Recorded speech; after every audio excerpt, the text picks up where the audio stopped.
Hare Krishna, welcome to our daily blog. বেশ অনেকদিন ধরেই রান্নার কোনো ভিডিও আসছে না, তাই ভাবলাম রান্নার একটা ভিডিও দিয়ে যাক।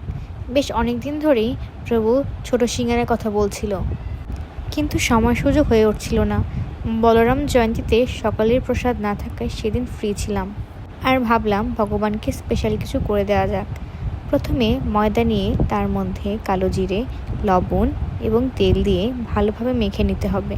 এমন করে মেখে নিতে হবে যেন হাত মুঠ করলে তার মধ্যে এরকম করে সবগুলো ময়দা একসাথে উঠে আসে, যেমনটি ভিডিওতে দেখাচ্ছি। যদি এরকম মুঠো না হয় তাহলে বুঝতে হবে ভালোভাবে ময়দা তেল একসাথে মাখিনি। এরপর অল্প অল্প জল দিয়ে ডো মেখে একটি ভিজে টাওয়াল অথবা যে কোনো ভিজে কাপড় দিয়ে সেই ডোটার ওপর দিয়ে রাখতে হবে 30 মিনিটের জন্য। এরপর বাদাম ভেজে নিতে হবে এবং একই তেলে সেদ্ধ করে রাখা সয়াবিন কেটে সেগুলো ভেজে নিতে হবে। হ্যাঁ, ঠিকই শুনেছেন, সয়াবিন। আসলে রান্নাটা যার যার স্কিল, টেস্ট বিভিন্ন বিষয়ের উপর ডিপেন্ড করে।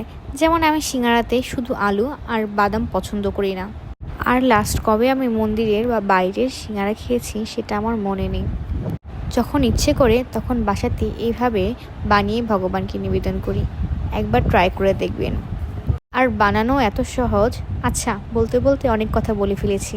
সয়াবিন ভাজা হয়ে গেলে সে তেলে সামান্য জিরে ফোড়ন দিয়ে আলু, গাজর, লবণ, হলুদের গুঁড়া, ধনিয়ার গুঁড়া সব কিছু দিয়ে ভালোভাবে ভেজে নিতে হবে এবং ভাজা হয়ে গেলে এতে ধনিয়া পাতা, সয়া সস, সাম্বার দিয়ে নামিয়ে রাখতে হবে।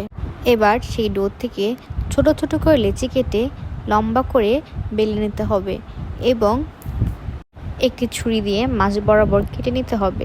আপনি যদি বড় সিঙ্গারা পছন্দ করেন সেক্ষেত্রে লেচি কিছুটা বড় করে কেটে নিয়ে তারপর বেলতে হবে। এবার কেটে রাখা অংশে দু মাথা একসাথে এক করে দিতে হবে। আমি আলাদা কোনো জল বা অন্য কিছু ইউজ করিনি। তারপর ভেতরে পুর দিয়ে দিতে হবে আর হাতের সাহায্যে চেপে চেপে বন্ধ করে দিতে হবে। এই তো আমি সবগুলো বানিয়ে নিয়েছি। এবার ভাজার পালা। গরম তেলে অল্প আঁচে আস্তে আস্তে ভাজতে হবে। যখন লাল হয়ে আসবে তখনই বুঝতে হবে হয়ে গেছে। কেমন লাগলো ভিডিওটি কমেন্ট করে জানাবেন। হরে কৃষ্ণ।